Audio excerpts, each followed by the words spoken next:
Assalamualaikum warahmatullahi wabarakatuh. Saya Nisa Al-Amala. Saya sebagai dosen pengampu pada mata kuliah Pengelolaan Lingkungan Belajar Anak Usia Dini. Kali ini saya akan membahas materi yakni LUSPART. Apa itu LUSPART dan bagaimana pemanfaatan LUSPART? Kita simak penjelasan saya sebagai berikut.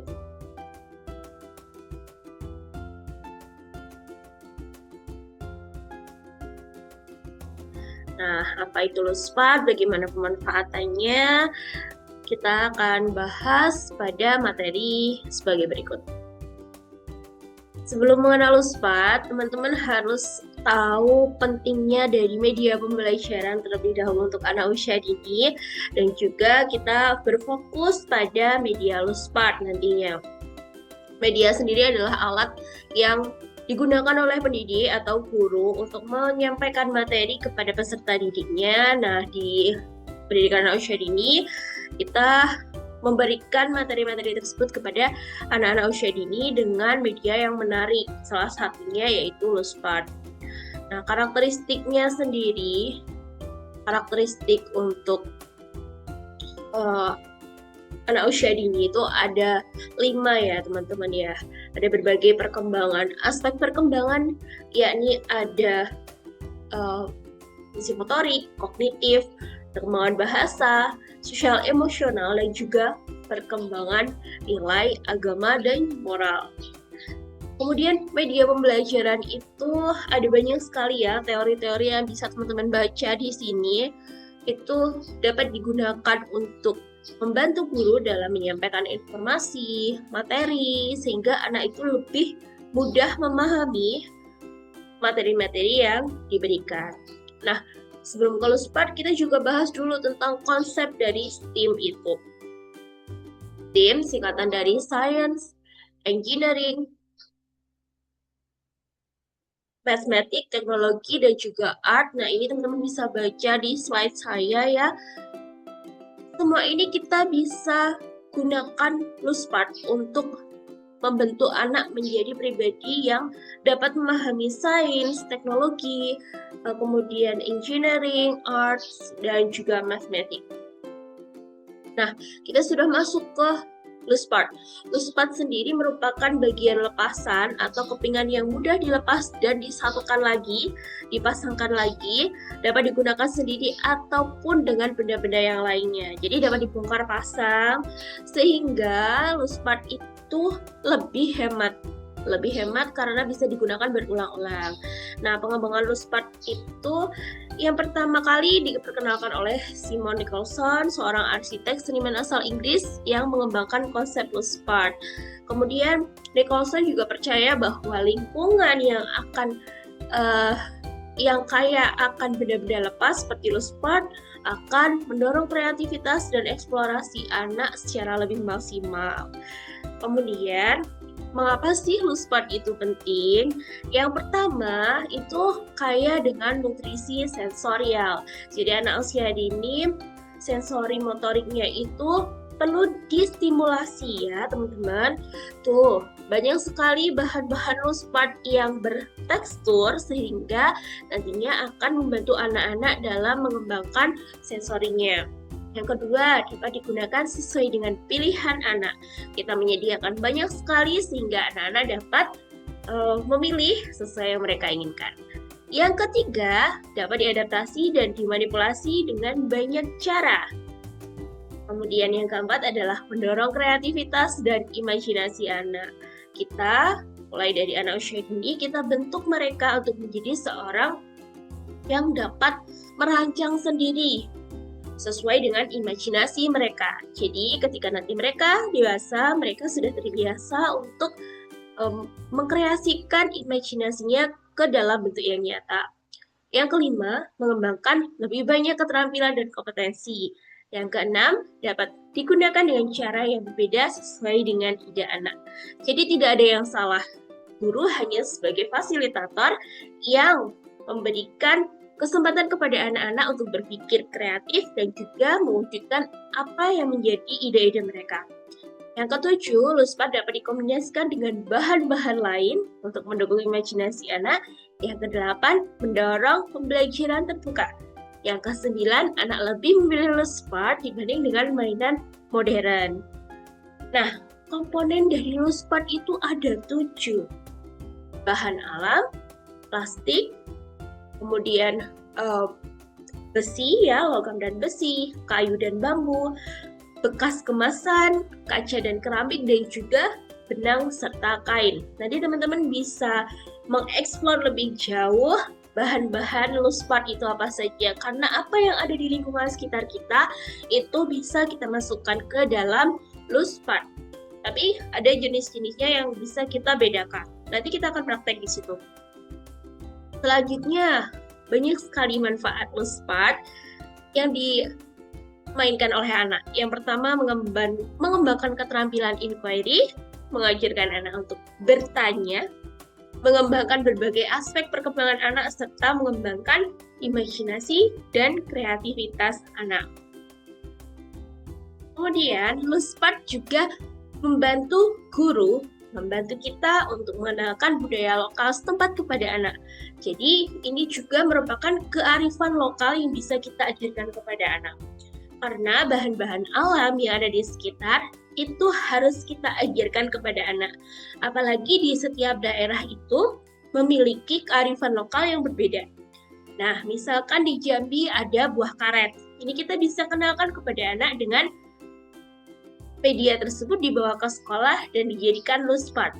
Kemudian ada buah nipah dari Kaltim, ada buah kanji dari Natuna, ada buah kelor dari Sulawesi Tenggara. Nah, apakah di tempat teman-teman juga ada kearifan lokal seperti di sini? Nanti bisa digunakan dalam pembelajaran. Kemudian, Luspad itu tidak hanya dari bahan-bahan alam saja, tapi juga kita kenalkan tentang budaya-budaya setempat seperti yang ada pada gambar di sini. Misalkan permainan dakon, yang biasanya kita gunakan adalah dari biji sawo, kemudian biji salak, biji serikaya. Nah, itu bisa kita gunakan dengan biji-bijian yang lainnya, sesuai dengan yang menjadi kekayaan lokal dari daerah teman-teman semua. Selanjutnya, Luspad mengembangkan muatan kurikulum yang mencakup ada fisik motorik, sosial, kognitif, bahasa, dan juga nilai agama moral. Kemudian, ketika kita bahas Luspad, teman-teman tuh harus memahami invitasi Luspad. Apa sih itu invitasi Luspad? Nah, invitasi itu merupakan penataan benda-benda yang dipilih serta ditata di kelas untuk mengundang anak menggunakannya dalam pembelajaran. Jadi, kita bahas adalah mengundang anak. Mengundang anak di sini, invitasi itu harus menarik. Harus ditata sedemikian rupa sehingga anak datang dengan penuh ketertarikan. Nah, prinsip dari menata invitasi, Luspadnya harus bervariasi, tidak hanya satu saja jenisnya, misalkan hanya menggunakan bahan alam, tapi digabung dengan bahan-bahan yang lainnya. Kemudian, tata Luspad pada tempat yang tidak bercorak ramai, kita harus menggunakan alas ya. Alasnya itu bisa kain yang polos dan lainnya. Kemudian ditata dan juga tuliskan gagasan provokasi pada secari kertas, karton, ataupun papan. Nah, provokasi sendiri itu apa sih? Provokasi merupakan upaya guru untuk memprovokasi kecenderungan alami anak. Bisa berupa pertanyaan, pernyataan, ataupun berupa perintah begitu.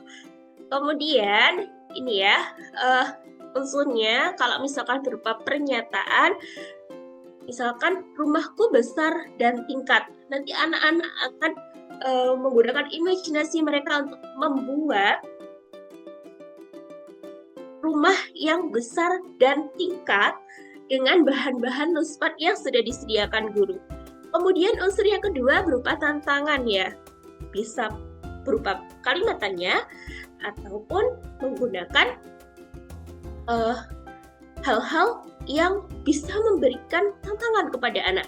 Contohnya, seberapa panjang kereta buatanmu, seberapa tinggi gedung yang bisa kamu bangun. Nah, dengan itu, tantangan itu, anak akan bersemangat untuk memberikan ide-idenya dan juga mewujudkannya dan untuk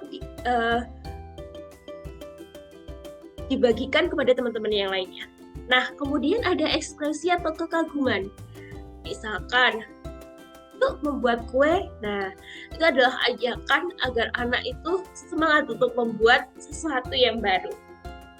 Kemudian, ini ada beberapa contoh yang bisa teman-teman jadikan inspirasi untuk Nuspartnya. Jadi di tengah itu ada ini buku cerita, ya, sebuah cerita yang bisa menjadi gambaran kepada anak, skema awal untuk membentuk Nusspart. Bisa diberikan foto atau berupa gambar ataupun buku cerita. Kemudian di sebelah sini ada kalimat provokasi berupa pertanyaan, ya, atau tantangan. Kemudian ini adalah bahan-bahan Nusspart yang ada. Selanjutnya ada ini ya, pakai bahasa Inggris, making patterns, kemudian membuat jaring laba-laba sesuai keinginan anak. Nah, di tengah sini diberikan gambar dari jaring laba-laba tersebut. Ini ada bahan-bahan Nusspart dari berbagai jenis yang bisa dimanfaatkan. Invitasi berikutnya adalah mana kreasi binatangmu. Nanti anak akan membuat bentuk binatang dari bahan-bahan yang ada.